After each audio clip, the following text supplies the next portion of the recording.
Afternoon. I'd like to welcome all of you to the April 11th briefing, and this is actually to brief the agenda for the Thursday, April 18th, 2024, next Thursday. We have no discussion items today. We do have a pretty lengthy agenda, and I'm happy to turn it over to our county manager, Dudley Watts, and he will go through the agenda items for next Thursday. All right. Thank you, Mr. Chairman. Good afternoon, board members and staff and guests. We do have a fairly straightforward agenda to get today. It may be the calm before the storm, before all the budget stuff comes in, but we hopefully can get through this fairly quickly. So we've got the items for the April 18th meeting. We do have one matter for closed session under economic development. And so I'll go ahead and kick it off and get Chris Murphy to come up. He's going to talk about items 1 and 2, which are related in some ways, but they're public hearings on zoning petition that we've received and a special use permit. So turn it over to Chris.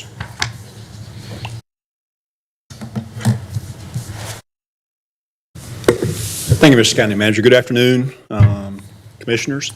This is a petition, it's F-1639. It's a petition of Tribam Investments, LLC, for a 0.42 acre piece of property located on the north side of 421 west of Dalton Road. It is a special use limited rezoning request or special use no site plan request from RS40 to limited industrial limited use. This is the subject property shown on the growth management area from the legacy plan. It is located within growth management area 5. You notice it is located in the rural area, which is GMA 5 there along 421 between the river and Louisville. This is the subject property highlighted in yellow. It is there again located to the west of Dalton Road on the north side of 421. Subject property outlined in yellow on the county-wide aerial imagery. It is in an area that is currently wooded. This is the zoning sign looking north from US 421 into the subject property. This is looking west along US 421 towards the river. And this is looking at the subject property looking back towards the northeast. You see the zoning sign there in the background, and that's the approximate, that is the property, and that's the approximate location where the request could go, which is for a off-premise sign or a billboard. In analyzing this request, it is a billboard is an off-premise sign is within the business and personal service category out of the UDO. They have requested the limited industrial limited use for that single use. The site is currently inaccessible from any of the surrounding roads. Therefore, there is a special use permit that will be the next item that you'll hear that is necessary to provide access to this site. We did ask the county attorney's office if this would be considered an illegal spot zone if challenged, and their opinion was that it would not be because there is, I believe, some limited business zoning just located to the east of the subject property. However, given the site's location in the rural residential area, the growth management area 5, the lack of direct access to the site, and the fact that the requested use is consistent with the recommendations of Legacy 2030 and the Western Rural Area Development Assessment, staff believes that the request is inappropriate. We made that recommendation to the planning board at their March 14th public hearing. There was one speaker in opposition, and they were concerned about the precedent that this will set if it would rezone and the potential visual clutter that would accompany outdoor advertising in this otherwise rural area. There's no other outdoor advertising within a 10-mile stretch. And again, keep in mind, I left the 0 off that PowerPoint. Following the public hearing and discussion, the planning board did vote to recommend denial to the county commissioners by a vote of 5-3. And with that, I'll be glad to answer any questions. Any questions for Chris? All right. Moving on to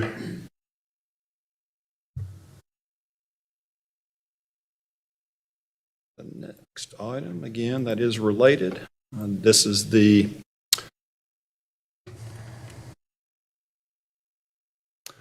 special use permit. The petitioner is George Bambalis and AP Bambalis. I hope I pronounced that correctly today. I think I pronounced it incorrectly last week. But their request is I believe that they are Tribam properties. They are the principals of that, and they are requesting an access easement over property that they own. It's an elected body special use permit, so they can provide access to the request of the rezoning that was subject to F 1639. Last week, I turned to the county attorney for a procedural explanation. I'm not sure if he has anything to add to that today. It is a special use permit and it's quasi judicial, but I'll defer to Gordon.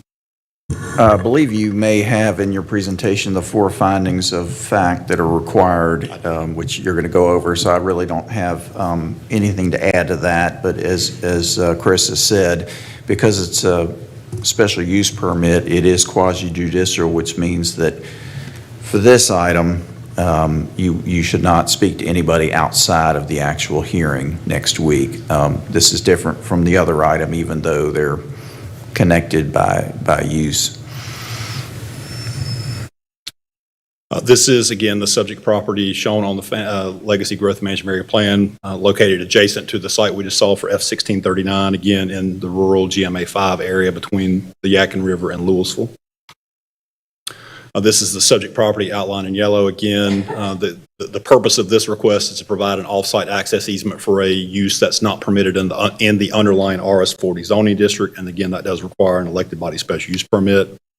Subject property shown on the countywide aerial imagery. Again, it is mostly wooded.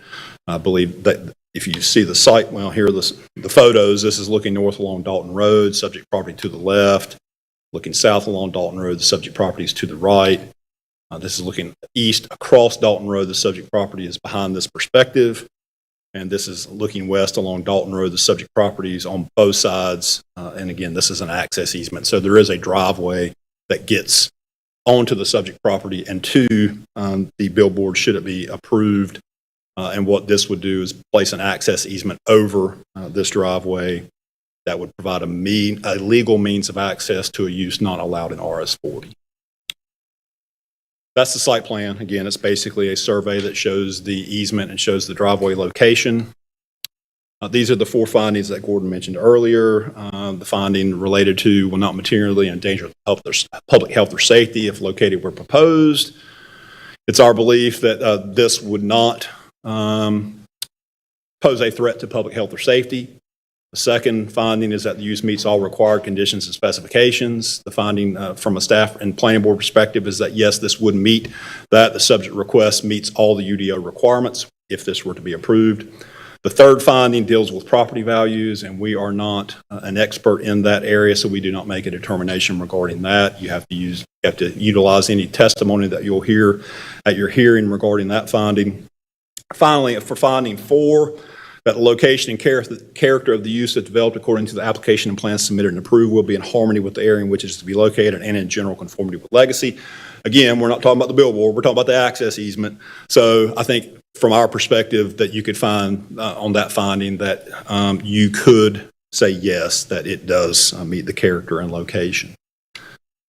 The access easement for use not allowed in underlying zoning is a permitted use in RS40 with the issuance of a special use permit, which is the request that's before you. At the March 14th meeting, the planning board determined that the site plan meets all UDO requirements. Again, they don't have anything to do with the findings of fact because that hearing will be held here. The action that will be before you next week is to hold a public hearing and make a determination regarding those 4 findings, and based on what you hear in that hearing and the decision you make, you'll either issue or deny the special use permit request. Again, as I think we alluded to last week, if you deny the rezoning before this, F1639, they may or may not go forward with this. I don't think I would if I were the property owner, but they could still choose to go forward with the special use permit request. But again, if you deny that, they more than likely won't do this. If you approve it, then they'll need this to functionally make their site work, and there's a condition of approval related to that. So with that, I'll be glad to answer any questions. Any questions for Chris? I don't have any questions on this one, but I do the first one. I think I saw in the minutes, you said there was a motion to deny. Correct. And it was a unanimous, but in the minutes I saw where 3 voted in opposition to the motion. If I said unanimous, I spoke incorrectly. It was 5-3 was the vote. All right. Correct, yes. I think it was a unanimous vote that it did not fit the requirements of the UDO. There was another action earlier. Yes, yeah, there is, basically, from an area plan perspective, that it did not meet the area plan, but again, you don't have to, you can make a finding in the negative and still find in the positive, and if you approve the rezoning, then the plan is considered amended, so. Thank you. Thank you, Chris. All right, we have several special resolutions. Item 3 is a resolution recognizing April 14th through the 20th as National Public Safety Telecommunicators Week. There'll be an opportunity to recognize the folks that serve that absolutely critical part of our emergency response, and Chief Hunley will kind of assist in helping us make those recommendations recognitions next Thursday. Likewise, item 4 is a resolution recognizing April of 2024 as Child Abuse Prevention Month in Forsyth County. And so Adrian Turner and some folks from the social services and others will be there to make that recognition. Item 5 came to us from the discussion item that we had last week, and that is the resolution in support of the construction of a left turn lane at the intersection of Highway 66 and Watkins Ford Road. You heard John Ryan talk about that. He'll be available to kind of review that real quickly and make sure there are no further questions. I did not have anything on my list that was kind of a follow-up question around that, I don't think. So any questions on those recognitions or resolutions? All right, we've got the minutes, and they will be coming along. They were sent out yesterday. All right, thank you so much, Rosalind. We have 2 items regarding grants. Item 12 is a resolution authorizing the submission of an application to the North Carolina Department of Natural and Cultural Resources to apply for and accept if awarded an America 250 North Carolina County Committee grant to Forsyth County. Heather Bratland is here. Come on up if you want. Just make sure there's no questions. Heather did a great job of talking about America 250 opportunity. And so, thank you, Commissioners. Last week, you all approved the resolution establishing the committee, and we actually are meeting at 3 o'clock today to talk about the grant and what we want to apply to use the money for. So next week, I will have some additional information about that. But just as a reminder, the eligible activities are strategic planning, a public art project, a wayside, a local historic marker, an exhibit, whether online or a physical exhibit, research, educational outreach, event expenses, or archaeology. So the project will fall into one of those categories. Thanks. And I'm happy to answer any questions you all might have. Any questions? Go ahead. Yeah, I just have one question. Your committee members, they're established from the community and...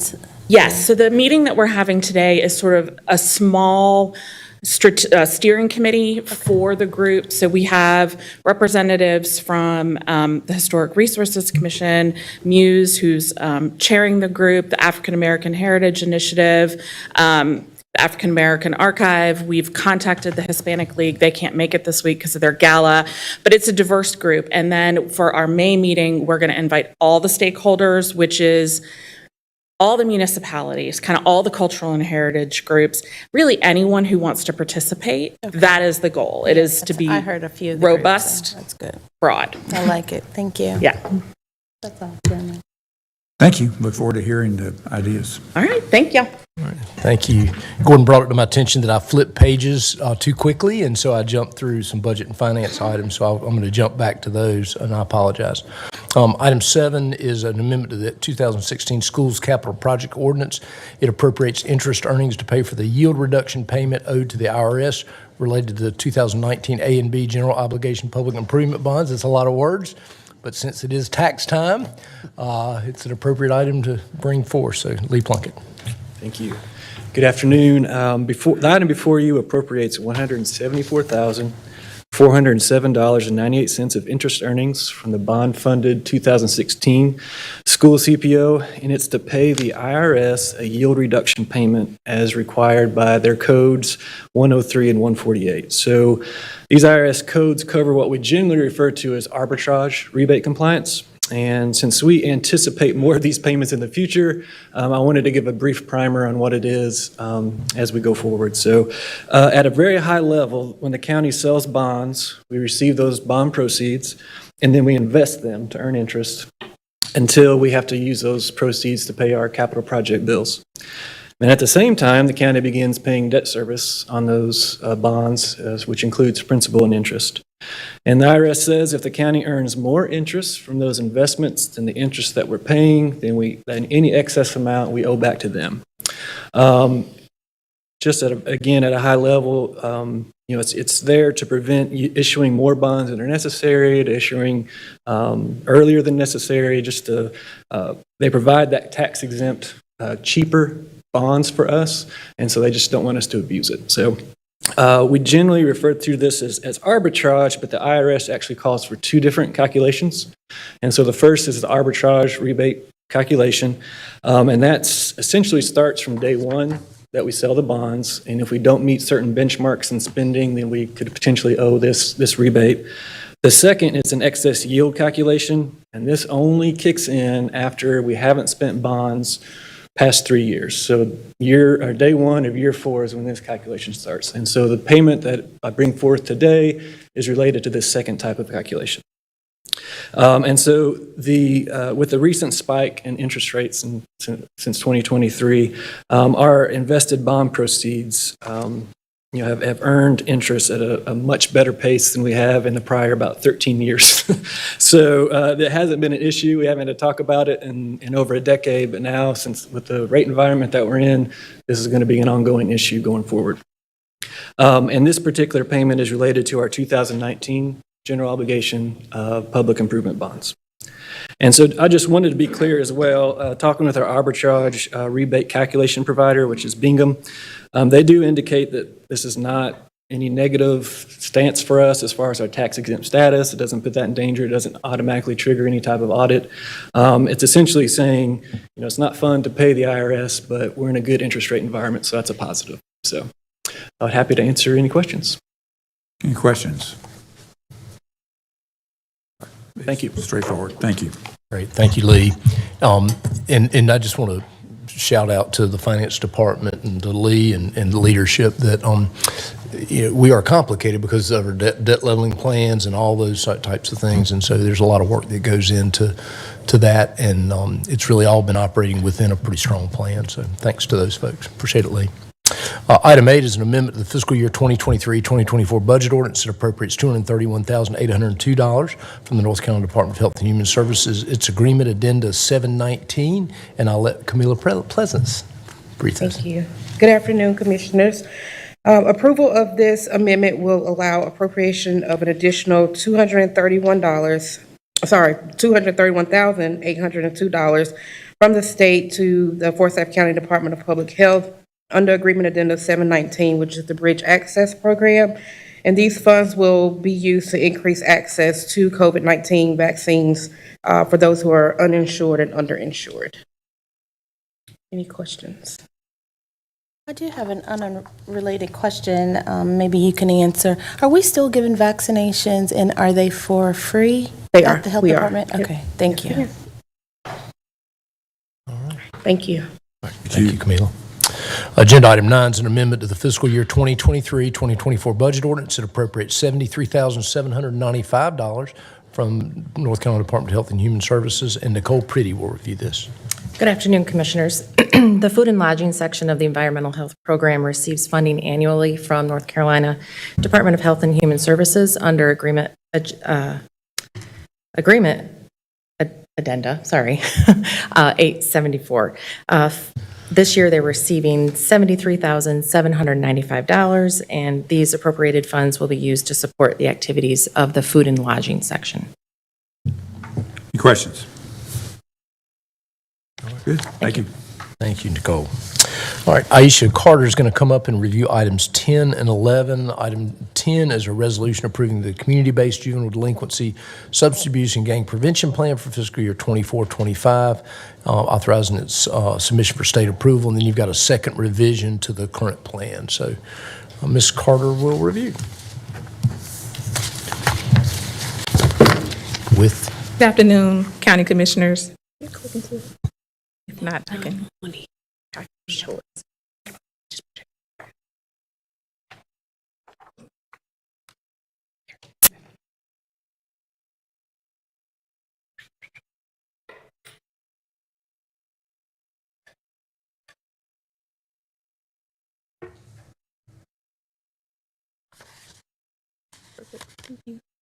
Okay, good afternoon, County Commissioners. The Forsyth County Juvenile Crime Prevention Council approved the following recommendations for fiscal year 2024-2025 for juvenile court services and delinquency prevention programs. There's 12 organizations providing 15 different programs or service types, and the funding also includes $15,000 for the JCPC administrative costs. There's only one new provider. The other ones are from fiscal year 2025, and that is the Arise Forsyth. The organization is called Creative U, and they are empowering youth through project-based media production. Any questions on that? Any questions? Good. Yep, and I'll go into revisions as well.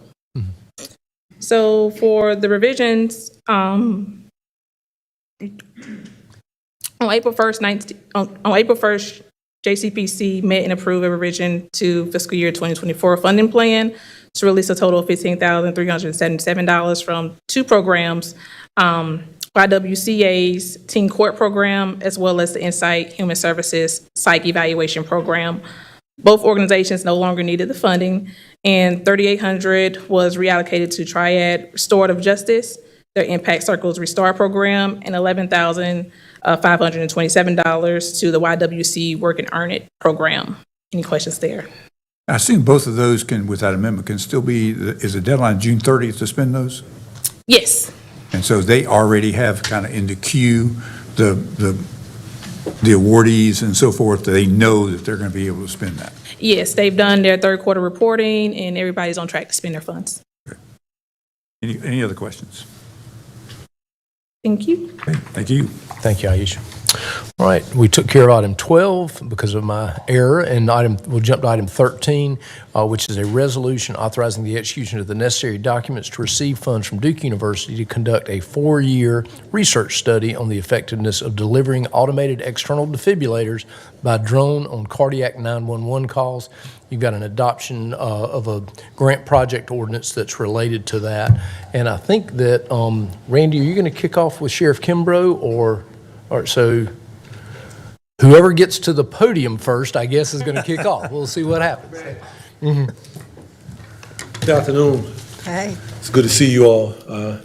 First of all, I want you all to know I really appreciate what you all do every day, what you've done for us across the street. I appreciate that. We're very grateful.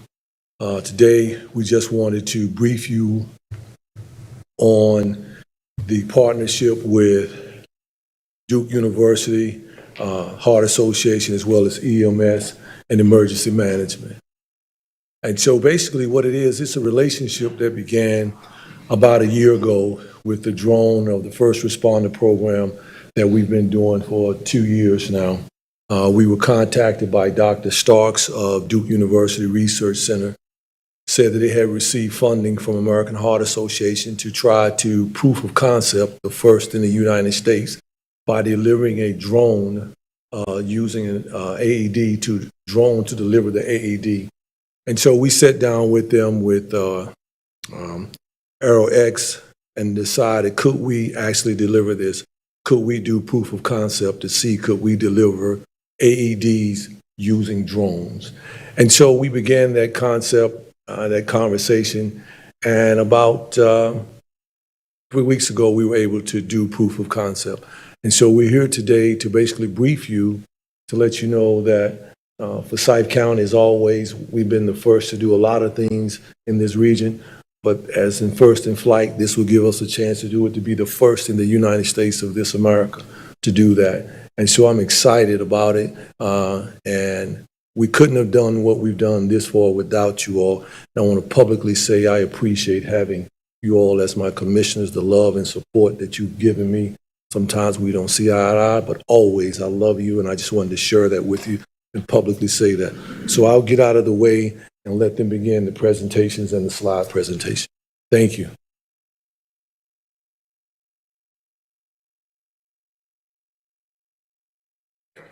Good afternoon, Commissioners. A pleasure again to speak before you. If you remember last year, I briefed you on our progress with Project Atlas, which is an air traffic control system for drones to operate safely within our county. and the first of its kind in the nation. And you may remember that the county was generous to kick off this initiative with a strategic plan through Greater Winston-Salem, Inc. and HoveCon, which was back in 2021. And we were fortunate to take that little bit of seed money that you gave us and that strategic plan and go to the legislature and be awarded $5 million to build the system out. And the purpose of this project was to serve as an economic driver for the emerging drone and advanced aviation industry, and attracting opportunities by creating a safe space to operate these drones and this technology. And so what we're sharing today is the fruits of that labor and developing relationships within our community. So again, we took just that small seed funding that you gave us that kicked this all off and went and partnered with Duke University and others and went after a American Heart Association grant, and we're fortunate to be awarded that.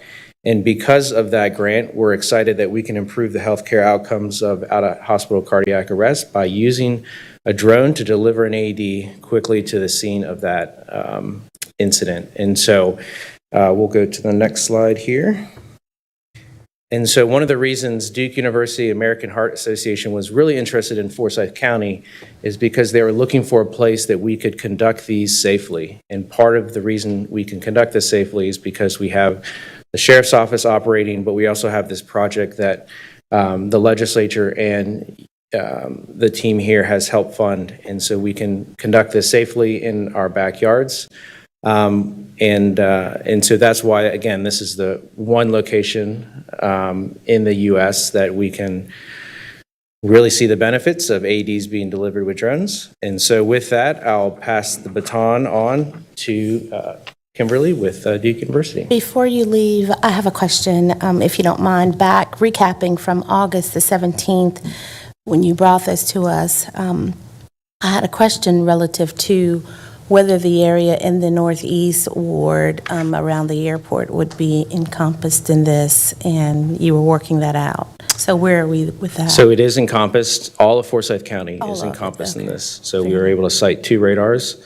And those 2 radars, one will be in Clemens and one will be near Union Cross Park. If you're familiar with Union Cross Park, I am. actually there was an old radar station there. So we're putting it right back in that same spot, hopefully. And so actually the area that you're talking about is dual coverage. So it is even safer than the rest. So it has coverage from both radars. All right, thank you. Can I ask you one other quick question?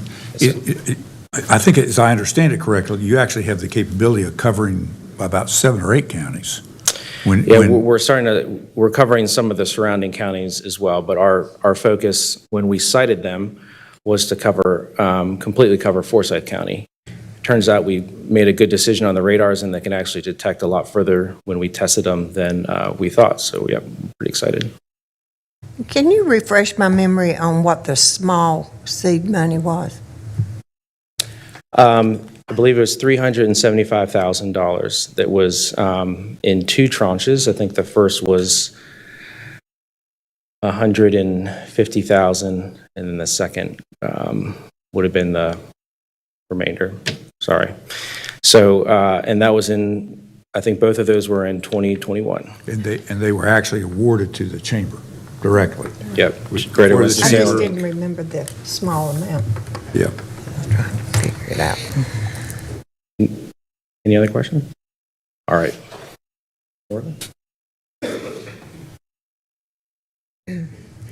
Hi, everyone. Kimberly Ward. I'm representing Duke University. So nice to meet everyone. So just to give you a little bit of background about out-of-hospital cardiac arrest, over 350,000 Americans experience cardiac arrest each year, and survival rates are actually pretty low, around 10% in the U.S., and that's changed very little over the past 40 years. Despite lots of work around cardiac arrest, survival rates are still really low. There's also a lot of regional variation in survival. So, like I said, overall around 8 to 10% in the U.S., but that varies quite a bit depending on where you live. So basically, where you live in the U.S. determines if you survive. It can be as low as 3% in Alabama, and in Seattle, it's as high as 16%. The University of Washington in Seattle has done a lot of work around cardiac arrest and has actually improved survival rates quite a bit in the city.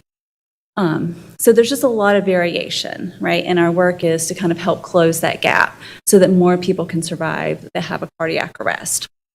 Most out-of-hospital cardiac arrests occur in the home setting, and only about half are witnessed. So as you can imagine, someone being at home, they could be at home alone or potentially be with a possible family member or someone around, or if it happens in a public setting.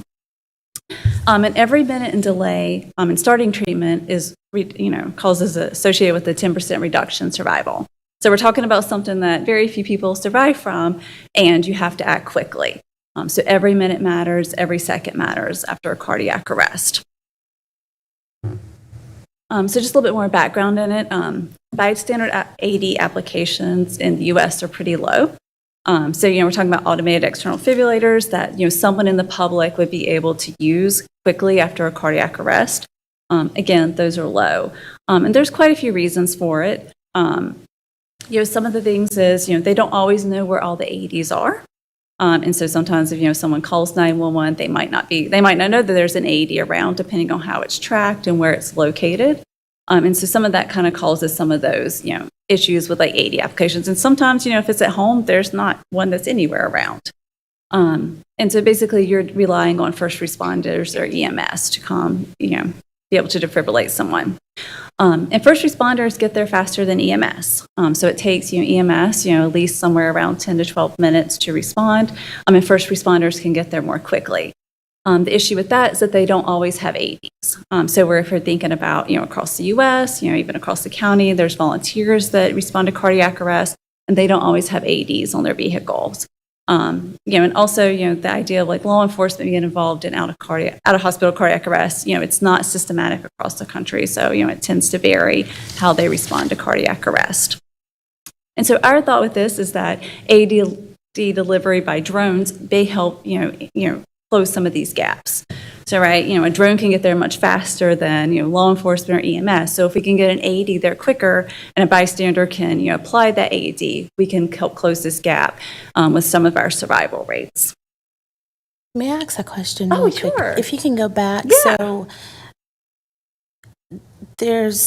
I'm just trying to figure in my head what that looks like when they're delivering the AED device. Mm-hmm. I mean, is there instructions for that bystander to just kind of navigate? We'll kind of get into some of that. Okay, But, fair but enough. no, that's a really good question. So that's our, they will call 911. The drone, they'll still be on the phone with the person. The drone will be delivered. The AED will be lowered down. The telecommunicator can direct them to, go outside, get the AED, and basically they can apply the AED. The AED itself tells you exactly what to do. So once you apply the AED, it gives you instructions. They're basically foolproof. So you turn on the AED, apply the pads. It tells people exactly what to do. And if it's a Spanish or bilingual speaking person, how does that transfer? Yeah, that's a good question. Chief Hundley might be able to speak a little bit more, in terms of like. I didn't mean to make it difficult. I'm just thinking. That's all. Okay. So basically, the overall goal of this project is to be able to design and pilot test a drone delivery system, primarily suitable for rural communities that can help deliver AEDs. Rural communities are our focus because, as you can imagine, it takes much longer to get to the person. And like I said, every minute, decreases your chance in survival. And so really trying to get there as fast as possible, and these rural communities are our focus. For this particular study, we'll start basically in Clemens, but ultimately our goal is to work more with rural communities because they really are where we think we can see most improvement. So we have 2 counties in the study. Forsyth County is one of our studies, and one of our counties, and we're really excited about them because they have a drone as a first responder program. And there's very few counties, actually very few cities in the country that have this, and so we'll be able to tap into that program and work quickly with them on this project. Our other county is James City County, Virginia, so that's the Williamsburg area. They're much more rural. Their entire county population is around 80,000. And they don't have a drone as a first responder program, so we're working with them to set that up, and ultimately they'll be able to do this project as well. But a nice mix of 2 counties where Forsyth County is way ahead of everyone else in the country, and James City County, Virginia kind of represents like where most of our counties are. And being able to have these 2 paths is really unique for us for this project. So here's just some of our collaborators. So, our main funder, we're from the Duke Clinical Research Institute. So that's where I work with, along with Dr. Monique Starks, who's our PI of the project. We're also working with VCU. One of our PIs there has done a lot of work around drones, so brings a lot of expertise around that. And also, being connected with the James City County population is really helpful. We're working with the University of Toronto. They do a lot of our optimization work that helps us, determine where, these drones should be, where they should be located, where's the highest concentration of cardiac arrest, and being able to optimally place them. Working with HubCon, and as you have talked with Basil, so he's taken the lead on that. And then, of course, Forsyth and James City County, and we are funded by the American Heart Association. So we have a few aims for the project. The first two are basically all the work that we're going to be doing to kind of build and be able to run this drone program.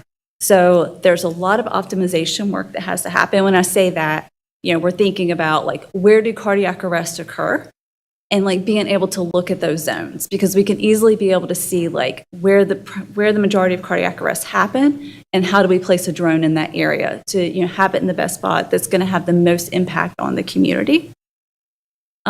There's a lot of other operational things that need to happen. Basically that question you have, like what happens when someone calls 911. There's a lot of protocols that have to be built around that to be able to deploy the drone. So that's a lot that's going to happen in aims 1 and 2. Which are basically the first 2 years of our 4-year project.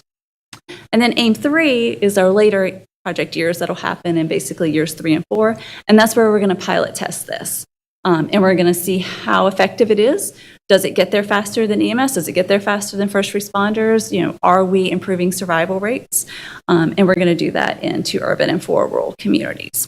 And this little graphic here just kind of gives you an idea of what it looks like. If we're thinking, there's someone who's had an hospital cardiac arrest of their home. There's a drone station. It can get there within 2 to 5 minutes, compared to maybe EMS that would take 10 to 12 minutes, or a first responder from a fire station, 6 to 8 minutes. So really reducing that time. And those minutes matter. They can improve survival rates by quite a bit by being able to get there faster. And so this is just another graphic of what it looks like. So basically, this is just showing that our intervention is the drone AED delivery program.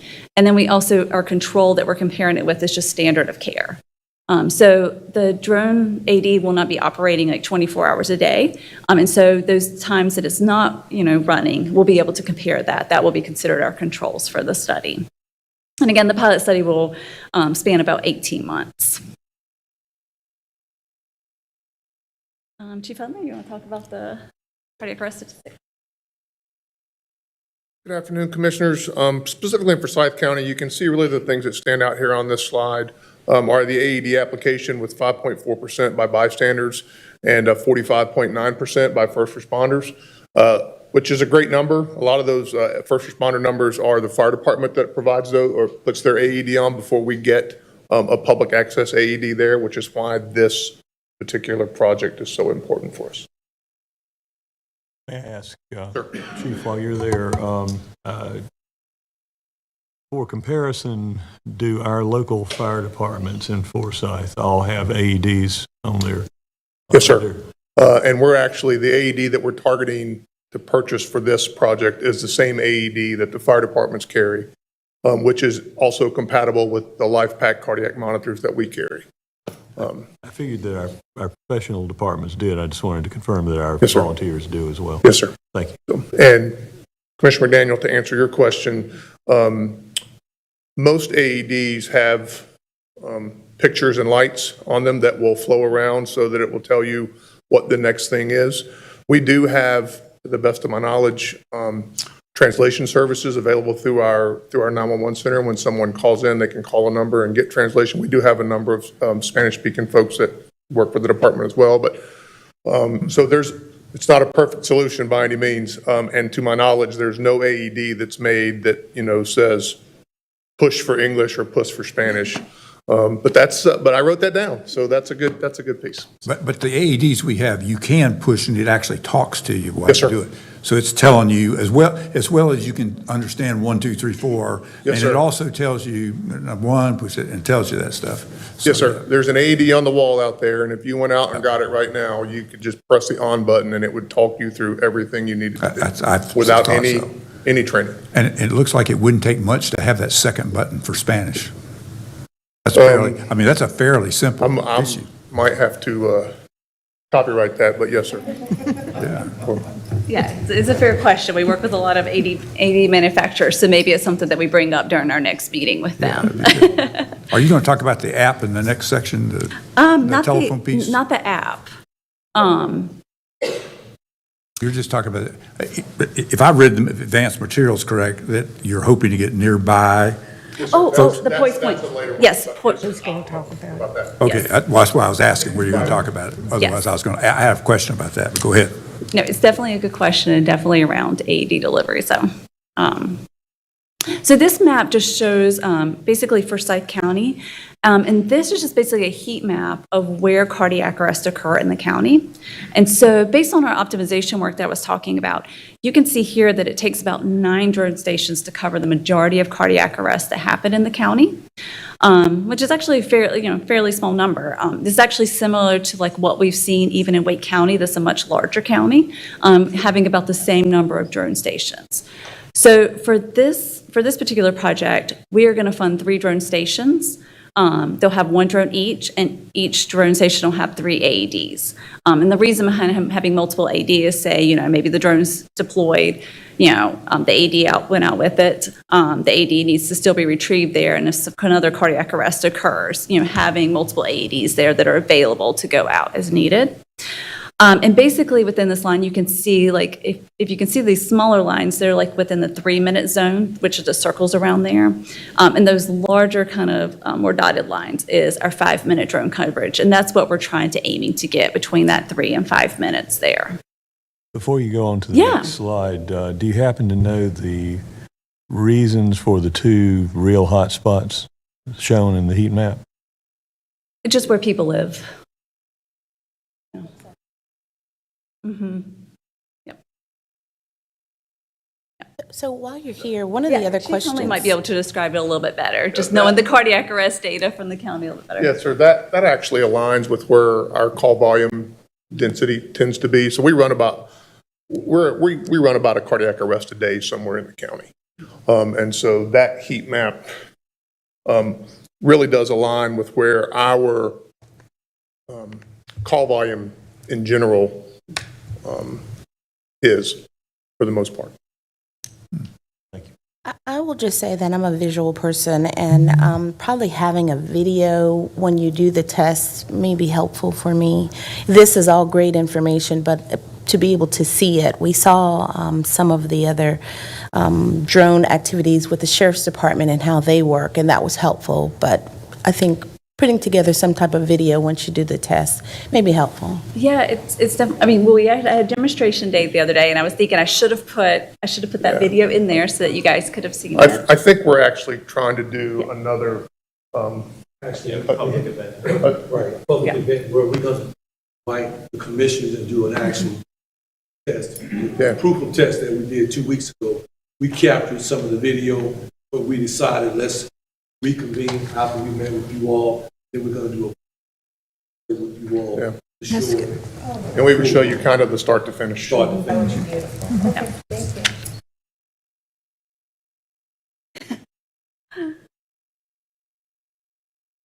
So basically, our big primary outcomes for the study are going to happen in the last 2 years, which is pilot testing this drone.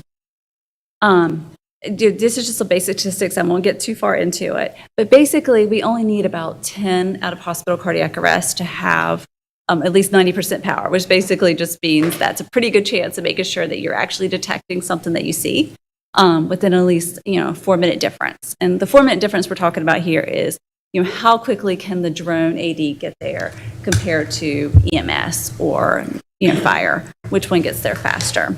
Other big thing that we're trying to look at is bystander AD application, and we're looking to increase that from 3 to 30%. So again, that national average that sits around 3 to 5%, increasing that to 30% for Forsyth County, which would be huge.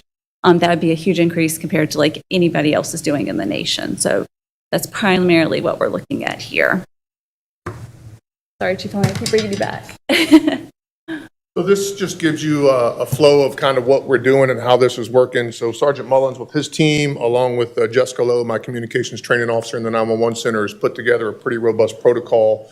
And we actually we'll have it set up so that the drone pilot can tap into the 911 call that comes in, and they will be listening for keywords, unconscious, unresponsive, not breathing, and they will not wait for the dispatcher to actually dispatch the call. They will hear those keywords and launch the drone based on those keywords. And we know we're going to have some false activations, but actually that's part of the study. And so it'll help us better identify how we need to tweak this thing. But this will be the protocol that we will push from a national perspective as we're writing this. Again, as the sheriff mentioned, it's a first in the nation kind of thing. So. This just gives you a brief overview of the data collection that we have for the project. Basically, just highlighting that, we're not increasing any burden for a lot of the personnel within Forsyth County. A lot of this data is already collected, data on, out-of-hospital cardiac arrest, dispatch data, responder data. That's all collected already within the CARES registry, which is a large cardiac arrest registry that's run out of Emory that collects cardiac arrest data nationwide for quality improvement purposes.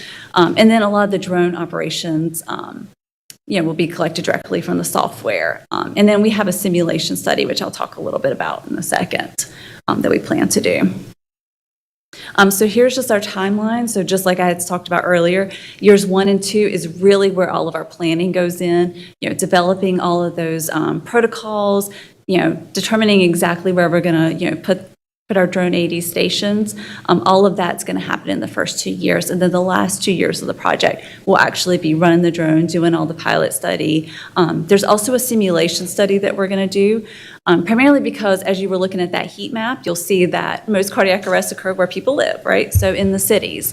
And so when we're thinking about that, the statistical part, which is the power calculation I was talking about, we're going to need to do some simulations in rural areas because we likely might not have enough during the study to have enough power to detect a change. And so we'll have what's called a simulation study, which is basically we recruit community volunteers. We basically run what looks like a normal 911 call to them, and the drone goes out, it lowers it, and they do basically use a mannequin to simulate it. So we'll do that for the rural portion if we don't get enough cardiac arrest. So basically our next steps are, the first thing we've been doing is just developing teams within Forsyth County. They have been wonderful so far, so much enthusiasm. Forsyth County is so much further ahead than we ever thought they would be. We're very excited to work with you guys. The next is contracts and DA, so that's why we're talking with you today to get everything approved. There's some additional FAA approvals, and HUFCON will work on that, primarily with our James City County, Virginia, and getting everything set up with them. And there's also some site selection and things that we have to do. So those are all of our current kind of next steps. And before I bring Randy up, the one thing I did want to talk about is our community engagement work that we're going to do. So there's a lot of work that will happen with the community as well to make sure that they're aware that this project's going on, that they're aware that an AD could be delivered by drone, and so that they understand it, because that'll be a huge piece. Because if they don't know what's going on, they don't understand how to use an AD, then we've kind of failed at that. So that's another piece that I didn't talk about. But.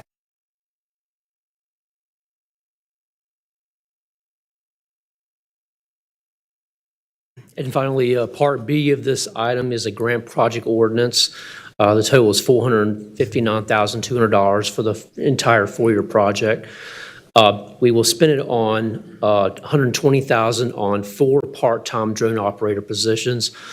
These positions will be incorporated as a part of the manager's proposed FY25 budget. And the remainder of the funds will be used to buy 911 live software so the drone operators can talk or listen in on the 911 calls. And the Sheriff's Office and Emergency Services will buy drones and AEDs. And then there will be a trip for some staff to review some best practices in Sweden And then finally, wanted to mention, there's $45,000 that will cover existing staff time to overhead. That'll be a straight-up check to cover general fund expenses for administration of the project. And that is the last slide. Any other questions? Questions? Go ahead.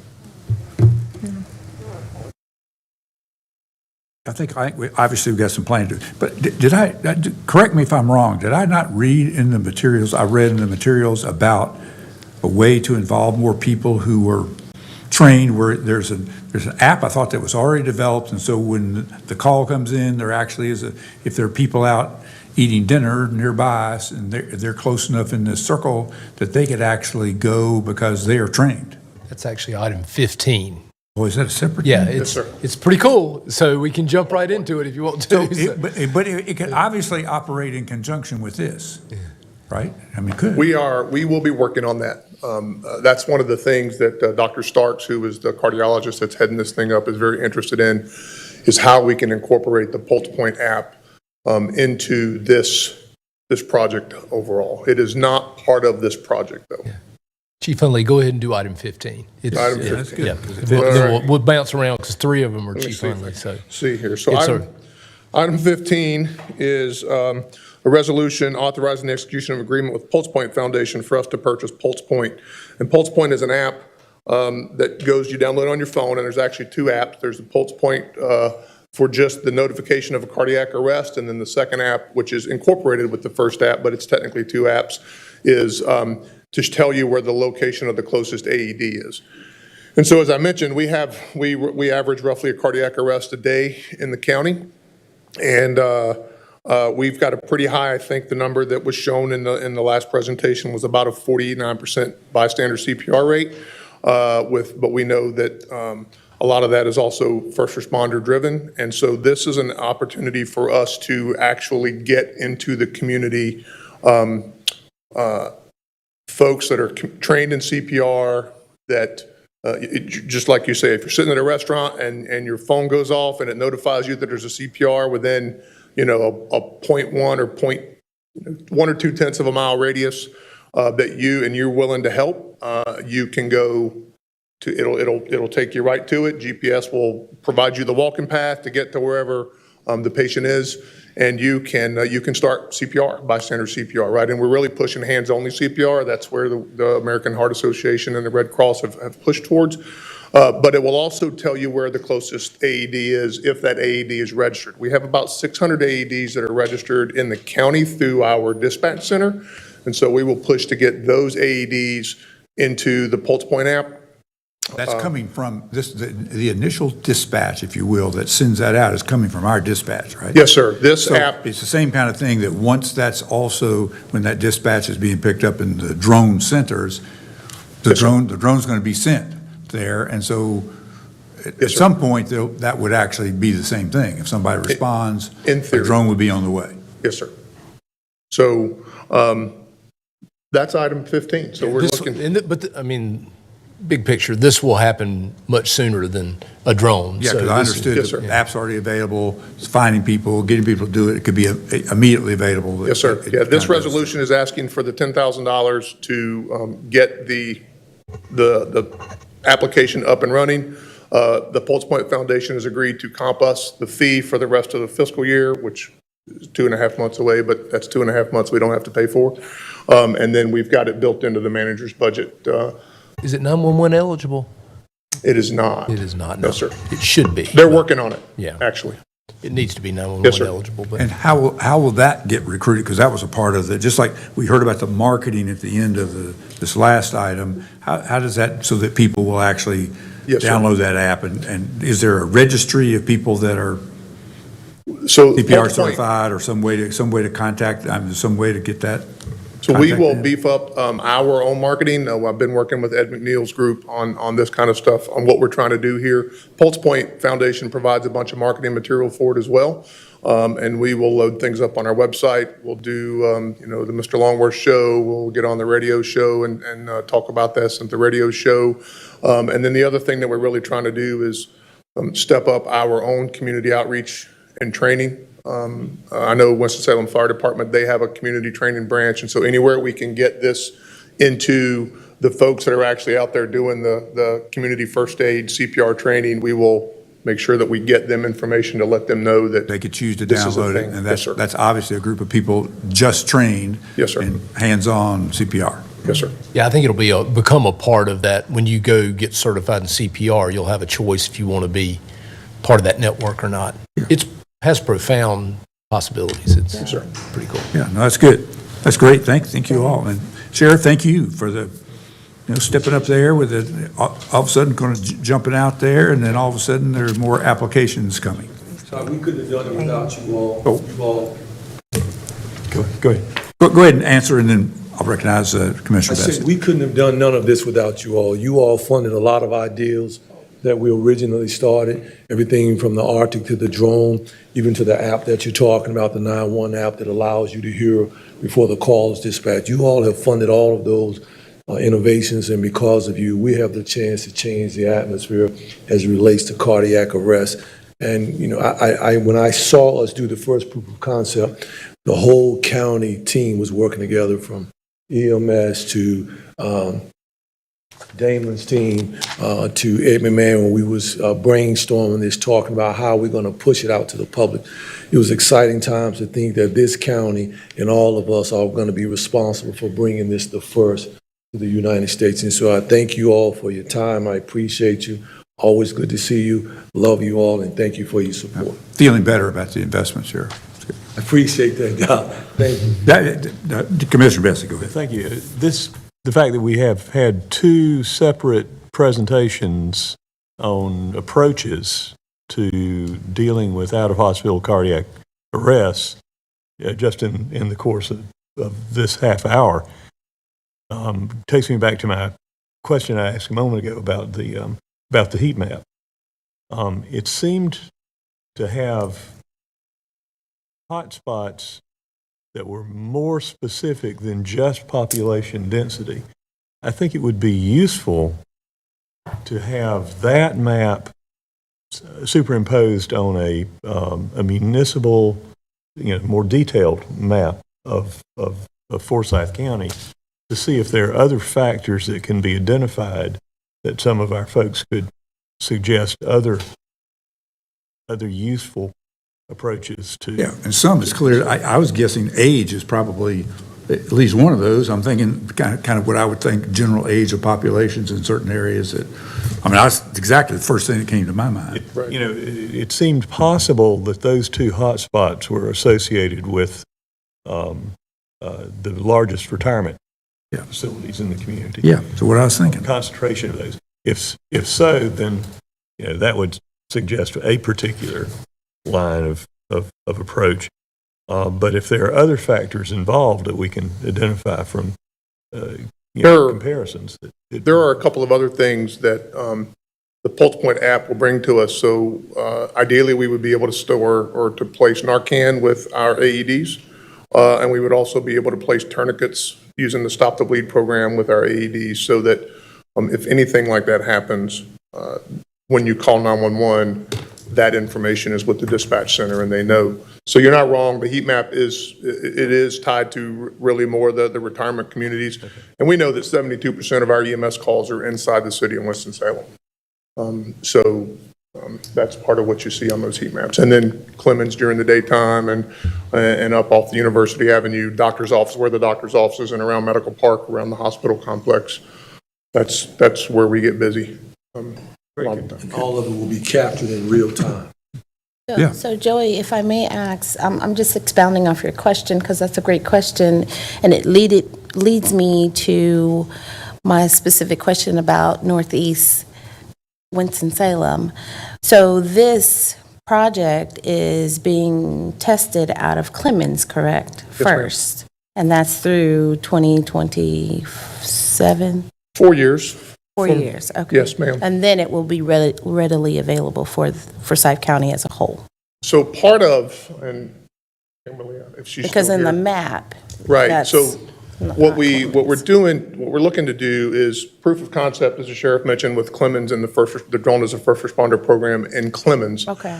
But we do have written into the agreement that once we establish some proof of concept, part of the rule proof might actually be trying to run this out of the Walkertown area or that side of the county. I'm totally drawing a blank on. Rural Hall, thank you. So we've done the proof of concept, so once we actually ironed some of the kinks out, we were going to do it simultaneously, not just in Clemens. Okay. We wanted to do it somewhere else as well at the same time. So Clemens is where we're doing the proof of concept. We'll be way out in front of 6 months to under a year in doing it simultaneously in other parts. Originally, we talked about Wool Hall and Walkertown. Those were some of the areas that we originally talked about. But you did talk about, you've already done at least one proof of concept that. So what we did was we looked at, myself, Mr. Hunley, Duke staff, we met down at the Innovation Center and we actually looked at the drone that we're going to use. We actually did a few flight tests with the AED attached to it to see how we could do it, any type of kinks with it, just to see could it be done, and we did that. Was it 2 weeks, 2 Saturdays ago, 3 Saturdays ago? We all met down there to witness it. I should have brought the video with me. That's my fault. I just was waiting to get it all worked out to present you all and let you all see it first. But we have plans in the next upcoming few weeks. We'll be out in San Diego looking at some different types of drones to come back and do a start to finish, A to B, let you all see it first and do a full media coverage with it, displaying it. As Mr. Hunley said, we met with Ed McMahon, Mr. Pratt, to basically see how using also some of our PR, another good investment, to actually push this out to the community as a whole. And actually, we talked about doing what we call library stops, to where we were going to go around to all the libraries throughout the entire county and do what we call information sessions to talk about what we're doing and actually push it out with public announcement as well as television marketing. Good. The last question. There was a mention of this being the first in the United States, but I gathered from just a comment about Sweden that popped into the narrative is that would not be first in the world. That is correct. Correct. So this is the being done in Sweden. The only place in the world it's being done is Sweden. And that's how, when Duke University and the researchers looked at who else is doing this in the world, Sweden was the only place that's doing it in the world. And we've been on joint calls with them, seem like every week, talking about how to improve it, some of the things they're doing. And as Mr. Huntley said, talking about, the sky's the limit from not only AED, but Narcan. So they decided, meaning Sweden, the Duke researchers say, hey, we need to take a group of people to go and, as you say, I can hear you, but to see it, let's see how we can do it more effective and efficiently. So that's how the trip to Sweden came up. They said that they would fund it. I think Mr. Hunley, a few other people are going. Yeah, thank you. Thank you. Could I just say this, please don't take this as a negative comment because I think it's very exciting. My biggest concern are the elderly, and particularly couples have been married for years and years, and suddenly one of them are having an attack. I think the emotion comes in. Frightening, it's such a frightening thing. So I think that concerns me the most, if you all can kind of look into that. Yes, ma'am. Of course. And I can speak that as the elderly. Thank you all. Any other questions? But otherwise, thanks a bunch. Thank you. All right. Exciting. Chief Hunley does have 2 other items on this agenda. Item 14 is a resolution authorizing the execution of agreement with EMS Management Consultants Incorporated to provide medical billing and collection services for the Forsyth County Emergency Medical Services. Chief Hunley. Thank you, Mr. Manager. This resolution is to renew our billing contract for 3 years with EMS Management Consultant Incorporated. As you know, they are a local company. We put out an RFP earlier this year, and we've got 5 respondents there. They're all listed in the resolution, and EMS Consultants came back as the lowest overall, and in fact, were the lowest in the areas that everyone competed with them in most cases. So we're putting forth a resolution recommending that you award contract to EMS Management Consultants. I have one question and one comment. Yes, Make sir. a comment first. I want to thank Deputy Manager Damon Sanders Pratt. Me too. For putting that information in the format that I was going to be asking you about today, and he anticipated that and brought it in, and that I really appreciated. That was good. And the one question I have is, how does this low bid compare to what we're currently paying right now from the bid last year? It is consistent. Is it more or less? I think it's slightly less than what we're paying now. Yes, sir. Say that again? Quite a bit less, says Carboy. Well, that's kind of what. We'll get a exact, but it's based on how many calls, so, but we'll try to get that here. I understand that. I understand Yeah. that. Thank you. We'll get that to you. All right, and then item 16 is also Chief Huntley's. It's a resolution authorizing execution of an agreement with Municipal Emergency Services Incorporated for the purchase of turnout gear for the EMS units. Yes, sir. This actually stems back from 2022. Commissioners at that time voted to put forth $148,248 for the EMS department or emergency services to purchase 58 sets of turnout gear. And so I will totally take the hit that has slipped through the cracks, and we are just now coming around here and getting that up on the agenda. So MES is a state contract award. The gear that we're trying to replace is at end of life. It's got a 10-year lifespan on it. And so this money, this is essentially, we're asking for the money to buy what you've already approved us to do. Yeah, basically it'd been funded, and so, yeah. It was funded, reverted, and now it's We started. funded it in a paygo item a while ago. It was Is that- like August of 22. It was even before I got here. Yeah, that sounds right. Has that pay-go item been zeroed out? Will be as soon as you take an action. Oh, I see. In So other that- words, it's just, we there's carried no it forward. additional money. It's using what was already there. Yep, Okay, we carried it forward. I got it. Is this, I'm sorry, I thought this was through ARPA. Is this not the ARPA equipment? ARPA money. Yeah, so it's not PayGo. It's in Okay. the ARPA fund. Thank you, Kyle, for correcting me. I knew it was not, wasn't It's not inside the requiring budget. additional money. Yeah. I got it. Any other questions for Chief Huntley? Thank you. Great, thank you. All right.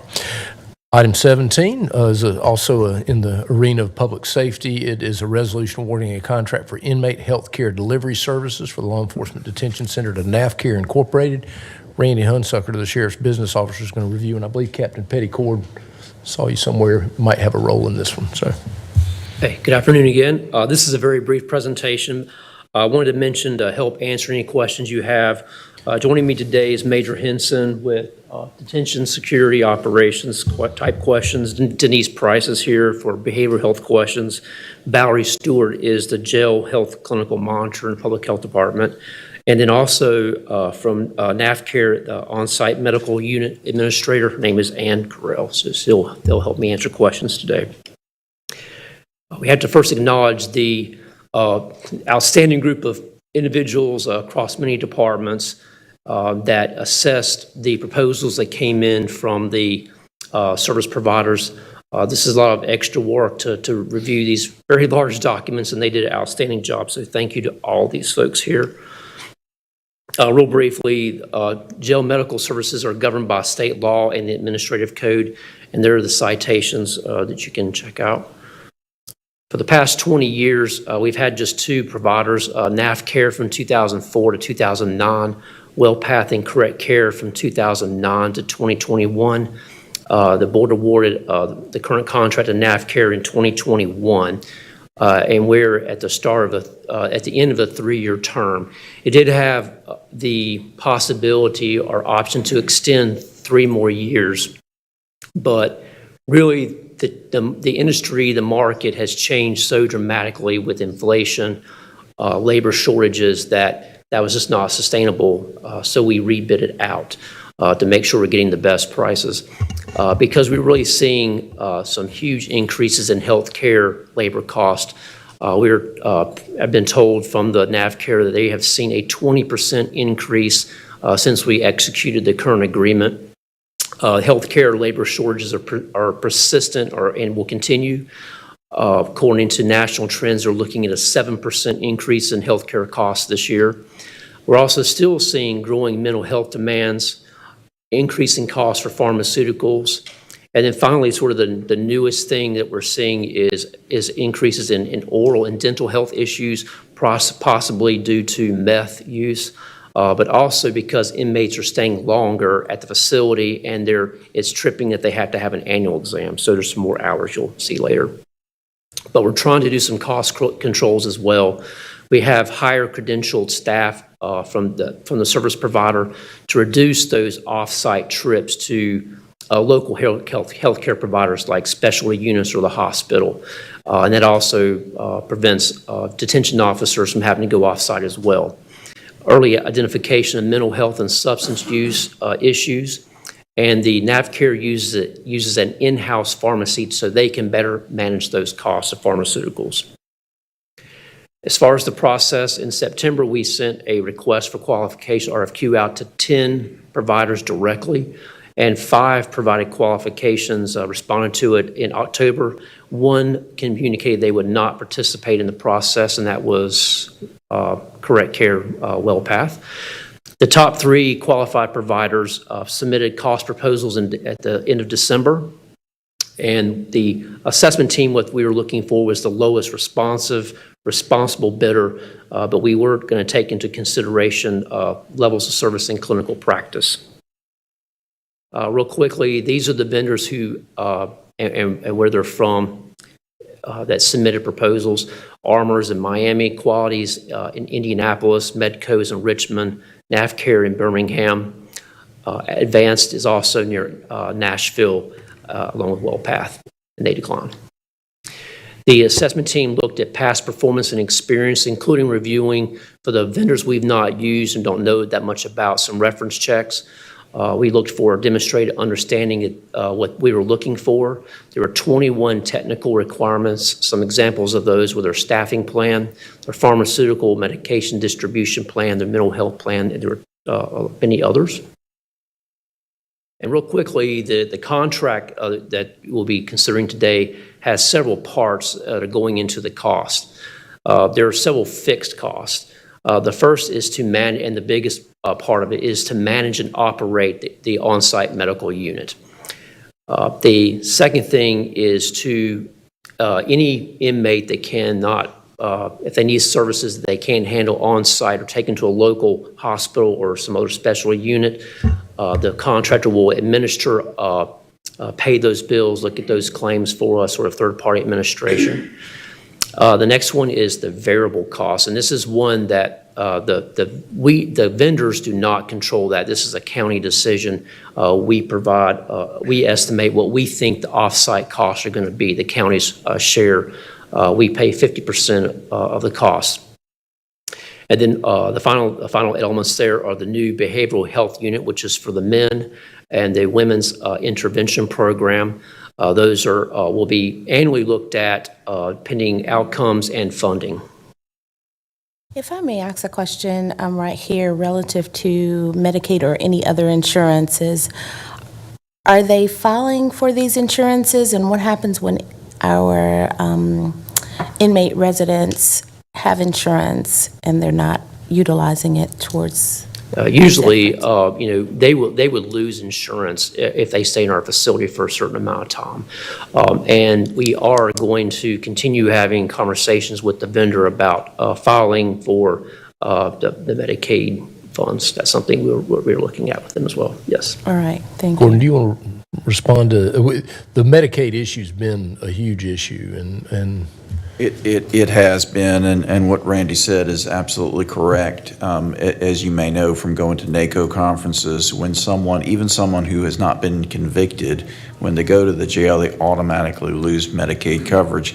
In the past, it was almost an academic issue for us because so few of our population had Medicaid, but with Medicaid expansion, it may become an even bigger issue for us. And so that's an issue that many of you commissioners and us staff have been advocating for, this exclusion to not apply, or even if the exclusion to applies, for folks to be restored quickly to Medicaid when they're released from the jail.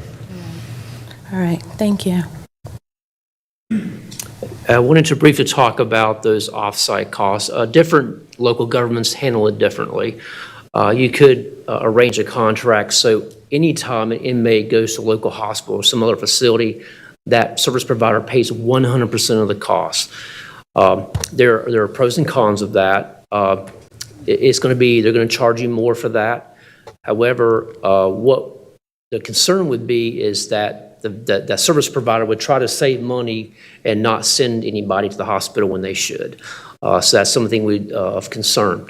On the flip side, if the county covered 100% of those charges, well, then they might send everybody to the hospital, which is not a very good outcome either, exposing us to unlimited claim potentials, catastrophic ones. So for this past several years, I'm not even sure where it first originated from, is to have equal skin in that game, 50-50, and it seemed to work very well, we think. So one more thing I'll add. I thought that the Sheriff's Department was working with the healthcare providers with regards to releasing or putting them on home arrest rather than having them into the center. How is that coming along? I'm glad you brought that up. You know, we did attempt to several years ago now to do electronic house arrest program with the Sheriff's Office. However, when it was implemented, I think the main issue was the judges were getting a lot of pressure to put youth on those monitors. So it's something we didn't end up controlling that. So that was a problem. But I think you raise a very good issue that I think that probably needs to be looked at kind of more globally, countywide. It's something that everybody has to be on the same page about. But I think that's something that needs to be talked about 100%. Thank you.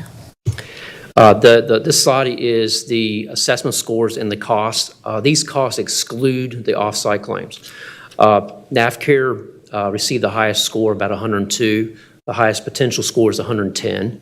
Medco was second, Armor third, and Advanced and Quality were well behind. And looking at all the costs that they proposed, the lowest bid was NAFCARE at $24.7 million. The next highest was Armor, $25.3. It was about $600,000 more there. And Medico at $27.8 million. And that's the 3-year cost. So the assessment team recommends NAFCARE because they had the highest assessed score and they were the low bid. What is our annual, so what are we paying now excluding the offsite? Thank you. You'll see this in. It's in here later. I didn't see it. I'll skip I into didn't it. see it in the. So It's driving about $500,000 worth of new cost in next year's budget. And it's a big driver of next year's cost budget in the Sheriff's Department, so. I will say this, I've had to approve a lot of agenda items, and I will just say that although I have lots of questions most times, I will say that I appreciate NAVCARE staffing and how they treat our detention residents in terms of the health care and behavioral health. So I'm happy to see that them continuing the services if that's something that we decide on, but I just wanted to just publicly say that.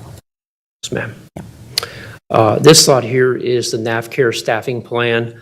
And as I mentioned earlier, there is a slight increase in those dental hours, almost a half of a FTE there. This will be the staffing for the men's behavioral health unit, 3.8 FTEs, and there will be 2 full-time positions for the women's intervention program.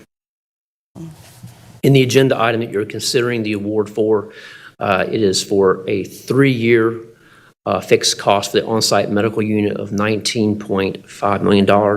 As Deli mentioned, if you were to analyze the current, it's about $15.75 million is what the last 3-year contract was for that. That's a 23% increase. The claims administration is $2.8 million. The last time that was 3 years ago was about $2.58 million. That's about a 10% increase there. Here's the good news on the next one. For the off-site claims, we're seeing with NAVCARE that we can cut that down by about $500,000. So that's a 23% reduction in cost there that's working. And then finally, the behavioral health unit, the 3-year cost is $1.3 million. The cost for FY25 in the next year's budget is $431,000. And for the women's intervention program, the 3-year cost is about $1 million, and the cost for next fiscal year will be $327,000. And that is the end of that presentation. So, and I've got others here to answer questions if they're clinical or security or. So Randy, if I missed this, it's just me, so it's me asking the question. I haven't ever seen any of the deliverables relative to their worth of work. So I just would like to know if there's a report or something that you can share. Okay, yeah, we can probably provide something to you on a regular Especially basis. for behavioral health, we just want to make sure that our investment is progressing. And we do, as far as some performance data for the men's unit, I'm not sure how often the budget office sends out the quarterly performance data. We do have some behavioral health unit ones, measures in there tracking suicides, attempts, and some other things. So that's one location for it, but if that's not enough, we can certainly do more. I would like it, thank you. Chantel's done a couple of kind of I have definitely been to several of the graduations along with Denise Price, and I know a few of the commissioners have come, and I'm going to get her title wrong, but the NAVCare Behavioral Health Director did come and present to the commissioners. It's been a few months, but it hasn't been that long ago. So we can re-pull that presentation and then also provide more regular reports on that. But we are seeing great success in the men's behavioral health unit. The women's just started in July and it's a pilot, but from everything I'm hearing, so far, so good. And we've got those coming up on the next agenda cycle, and perhaps we can, I know we can't really show pictures, but my understanding, and I've not been to but the graduation is a pretty profoundly emotional. Yeah, They are. really good. Very. I just want to ask a money question and reconciling that. So the anticipated off-site cost, you're looking at that being the good news, which was a budget reduction of about $500,000. Is that kind of offsetting the anticipated $500,000 increase in the base contract? That's correct. Yeah, that's coming So, off. so we're actually not, it's not going to be, I just want to make sure I'm not mishearing this. I had, Randy, what I had was the net increase NAVCare piece with women's behavioral units was costing us, just looking at budget drivers for 25 was $884,147. We're going to be able to fund some of that women's unit, we believe, with some behavioral health dollars, which will help us. And that's a new cost. Well, that's just whatever the cost is because it's been rebid. And so when you boil it down, the net cost after all that, it's about $500,000 in new.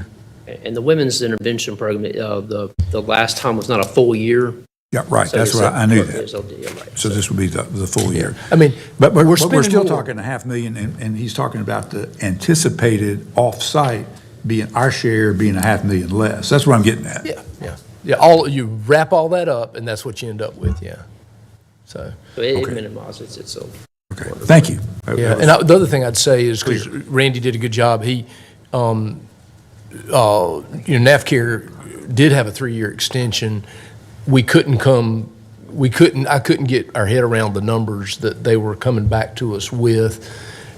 Randy took it and put a great team together to bid this. This is not a simple thing I know to that. bid, Lot of work. and he's gotten pretty good at it because he's done it in the career 3 or 4, 5 times probably. Against a lot of different dynamics, but had we not bid it, we have a much better feel for where we are, having gone through and bid that. And thank you for that work in your team because it was a lot. So Ditto that. Yeah, thank you. It was a lot. Randy, come on back up because item 18 is yours. You get to go from healthcare to bullets. Here we go. It's a resolution approving the purchase of law enforcement ammunition under an exception to bidding laws codified in Actually, we're actually going to be Captain Petticoat on this one. Okay, Captain Petticoat, great. Good afternoon, Commissioners, Chairman, Mr. Watts. Kind of start with why we're ordering from Keesler Police Supply. I'll go back to June of 2022. Vista Outdoors owns Spear and Federal brand ammunition. And Vista Outdoors and Safariland, who also own Lawman's out of Raleigh, and they had the state contract for that ammunition at the time, they had some business conflict. Vista Outdoors decided to pull their distributorship so they could no longer sell that ammunition. So Keesler Police Supply was given, in their sales territory for law enforcement, was given the state of North Carolina. They made an agreement with the state that they would honor state contract pricing, even though they're technically not on state contract. Nobody is on state contract right now, and it has not been bid out by the state yet. They're supposed to bid this out, my understanding, yearly, and it has not been bid out in probably about 4 years. So that's, we're kind of at the mercy of the state. Even if we went to another police supply that sells this brand ammunition, they're going to tell us we can't sell to you because Keesler Police Supply is the distributor for the state of North Carolina now. So we're kind of at their mercy. They are honoring state contract pricing. So Old that's contract pricing. that's kind of, what's that? The previous state. Yes, contract the old state contract pricing. And just to kind of throw out, one of the reasons why we're trying to order so much right now is there's going to be a cost increase July 1 of about 4 to 7% is what we're being told. And that's not just this brand ammunition, that's ammunition across the board. Since COVID, there's been a 34% increase in that cost of ammunition. And it's a sign of the times. Okay. Any questions? It'd be good to see what the state does when they do bid it out, and hopefully Yes. that pencil gets sharpened a That'd whole be lot, nice. and I think it will. So. Yes. Right. Thank you. Thank you. Thank you, Captain Petticord. All right, we're heading to the end of it. Item 19 is a resolution ratifying a payment for automotive repair work and remount services to NWEV LLC. Kirby. Good afternoon, Mr. Chairman and Board. Appreciate the opportunity to bring this item before you today. As background on the item, ambulance unit number 14 was involved in a serious motor vehicle accident in March of 2023. As a result, the unit was undrivable and the chassis was damaged beyond repair. The ambulance box, however, was relatively okay, and the fleet manager determined that it could be remounted onto a new E450 chassis. So after completing an assessment of that ambulance unit, General Services determined that the repair cost would exceed the $25,000 threshold for an insurance claim. As a result, we worked with the county's previous risk manager to submit a claim to the county's insurance provider through our third-party administrator. Since the repairs needed to Unit 14 were very similar to what we would do with a traditional ambulance remount, we contacted Northwestern Emergency Vehicles for a repair estimate. That provider was contacted since they're currently under contract to provide ambulance remount services through fiscal '24, and they quoted the repair work at $128,888.99. That price is roughly $20,000 less than the fiscal '24 cost for a remount, and that's because there wasn't the work needed to the ambulance box. The county's previous risk manager forwarded all of that documentation to our third-party administrator, and General Services was approved to proceed with the repair as an insurance claim. Ambulance unit number 14 was repaired and returned to service on February 2nd of this year. After we inspected and accepted the unit, General Services forwarded all that documentation to risk management, and we paid our $25,000 deductible directly to the provider. Due to some confusion between our third-party administrator and insurance provider, the remaining balance of $103,888.99 went unpaid through no fault of the provider. So in consideration of those circumstances, the county manager authorized payment of this amount in order to remain in good standing with the county's ambulance remount service provider. Since that payment was issued, last week, Travelers Insurance Company has approved the claim and offered to resolve it for a total amount of $63,867.99. That amount represents the value of the 2016 chassis at the time of the accident, as well as the cost to transfer the ambulance body to the new chassis. So in summary, while there was some confusion during the process on the part of the third-party administrator, the claim appears to be resolved, and ambulance unit number 14 was repaired and returned to service in a timely manner.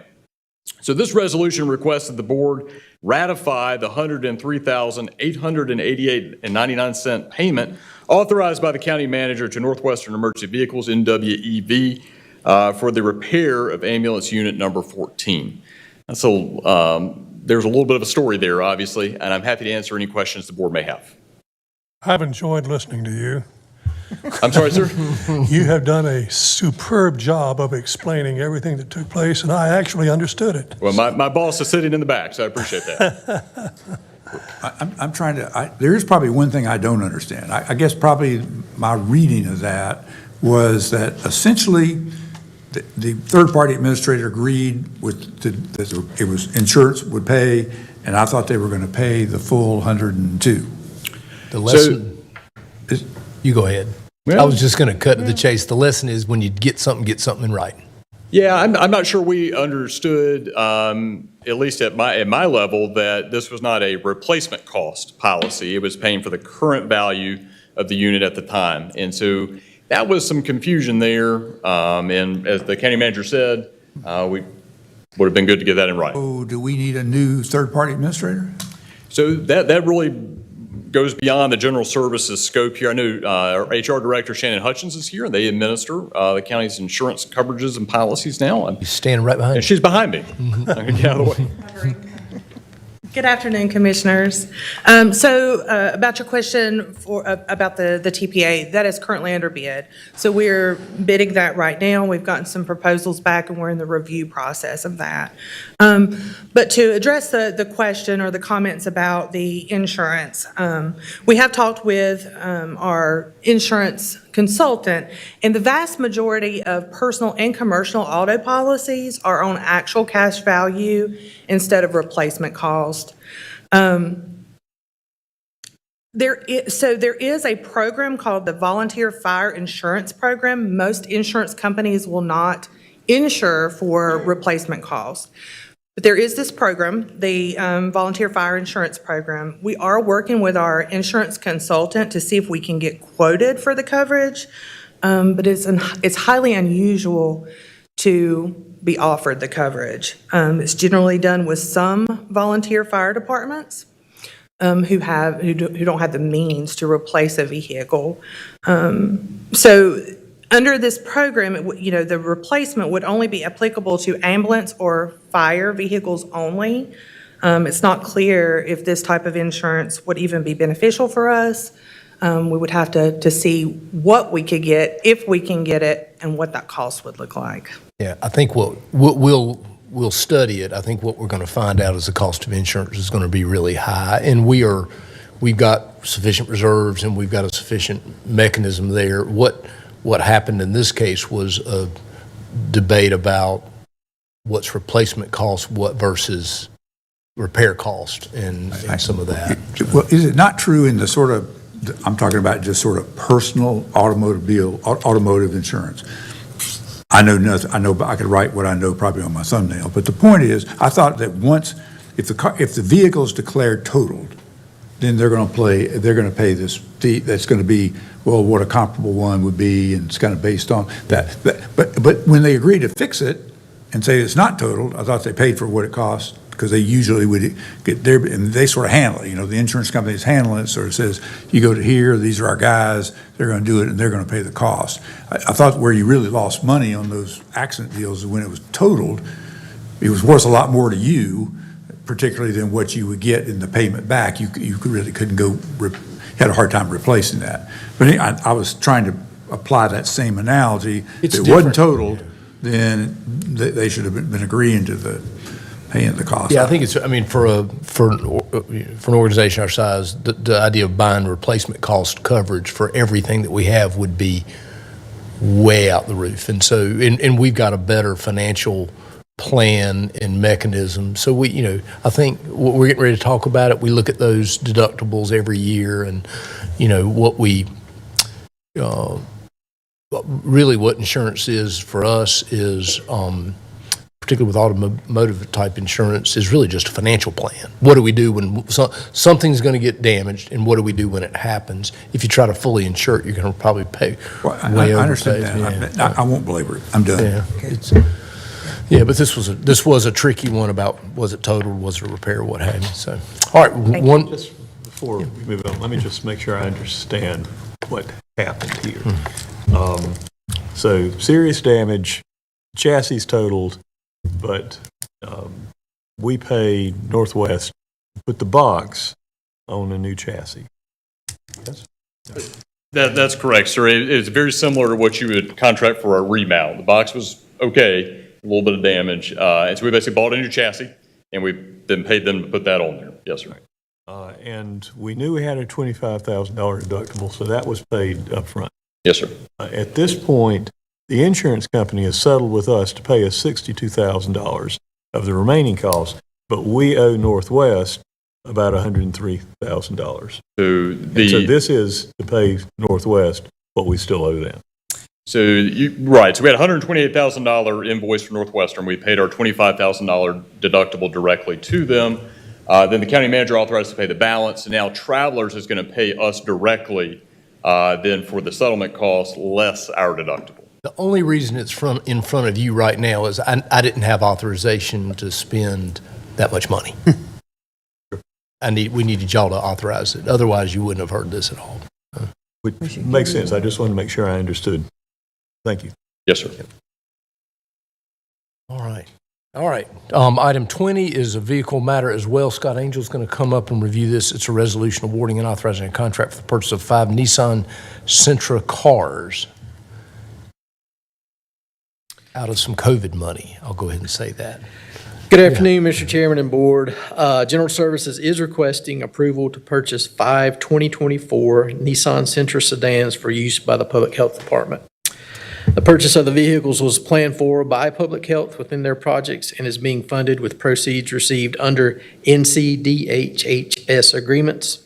And as a point of correction, the information in the agenda item indicates that all the funding for the vehicles is COVID-related, when actually 2 of the vehicles are to be purchased with COVID funding, and 3 of the vehicles are to be purchased with environmental health funding under the agreement addenda that Nicole briefed earlier. So I just wanted to clarify that those funding sources for the vehicles.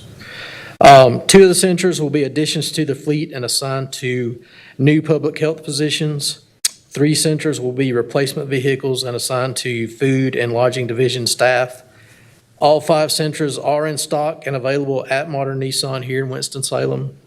The unit price for the Sentras, including options, is $22,738, which is based on the bid awarded to Modern Nissan by the North Carolina Sheriff's Association. So this resolution awards a contract to Modern Nissan LLC for the purchase of 5 Nissan Sentra sedans with options under the terms of North Carolina Sheriff's Association contract 22-08-0913RR in the total amount of $113,690. So with that, the fleet manager is here along with me if you all have any questions. Any questions for Scott? This may be a dumb question, but I'll take the risk. Class Sentras. That's not the budget version of the Nissan sedan. It's a Versa. I drive a Versa. Why do we need Sentras? Yeah, I think the fleet manager kind of made this recommendation and really worked it out with the public health staff. I think they're initially looking at actually a mid-size sedan, which are Malibus, and determined that they could actually get more vehicles for their money going with the Sentras. So that was the kind of the determining factor, I think, that made them decide to go with those. Maybe they need a slightly larger sedan than the Versa, for example. I'm just curious. Okay. Thank you. I wonder if Versa's on the state contract. I don't know. I don't know. We will check it out. So Yeah, we'll check. Yeah, for sure. They may not be as cheap as I. Right. The other side. They're great cars. We had one. It was fantastic. So, yeah. Okay, thank you. Thank you, Scott. All right. Very good. Item 21 is resolution awarding and authorizing execution of a contract with AA Security Services for security services at county parks. Constantine Stamati with Parks and Recreation will review. Good afternoon, Commissioners.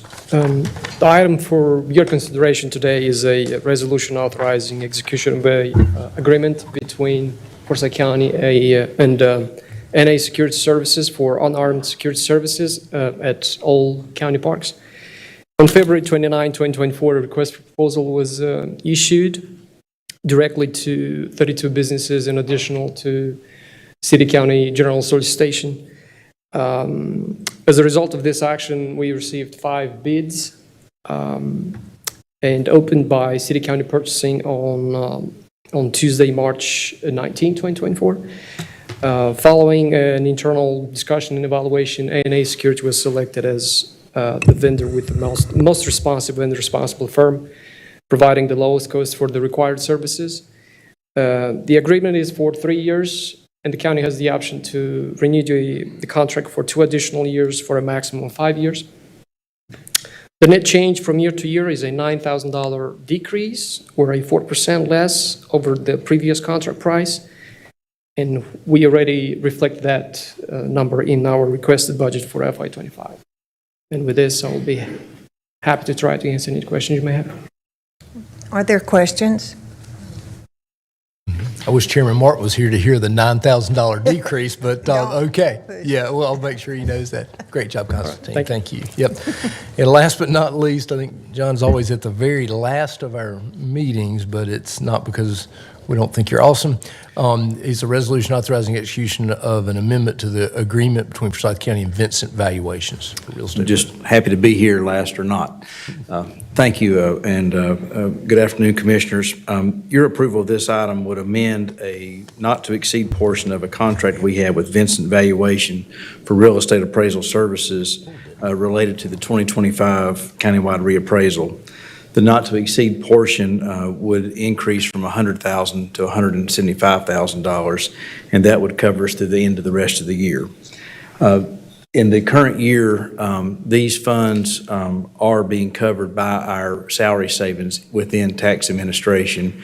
If you remember, we talked about this back in November when this started, and as part of the result of this, when we have vacancies in appraisal staff, Vincent steps in with their staff to fill those voids, and we are not filling the positions that we have that are vacant during this time period. So that's the funding mechanism currently.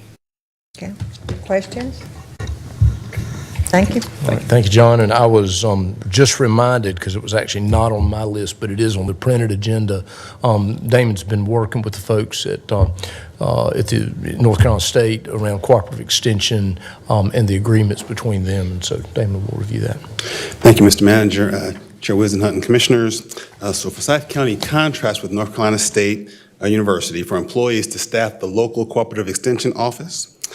This office administers a youth 4-H program, family and consumer sciences education, and agricultural consultation services. NC State has updated the 2007 Memorandum of Understanding with Forsyth County and seeks a new agreement to confirm the financial responsibilities between Forsyth County and NC State University for the NC State employees at Forsyth County's office. Currently, there are several different payment arrangements, salary splits, and benefits determinations that make this program a challenge to administer. A couple of NC State employees receive county health insurance benefits as a grandfathered provision from the 2007 MOU. The county contribution toward NC State employee compensation ranges from 33% to 100%, and currently the county provides merit adjustments on its percentage of each employee, and then longevity in entirety to employees.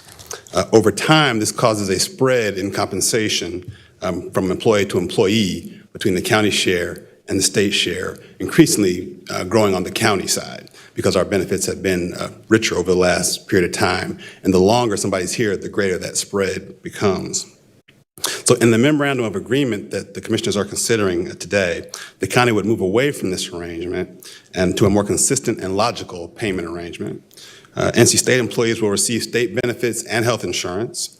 The county will pay an agreed upon reimbursement rate at the time of hire, and that won't change.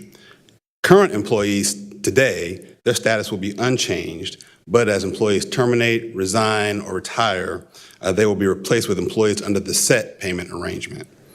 County staff have been in correspondence with NC State, and they understand the direction the county staff is proposing and are ready to manage their employees under this new arrangement in the event the commissioners approve the memorandum of agreement as it is. So with that, I'll take any questions that you might have. Questions? Very good. Thank you, Damon.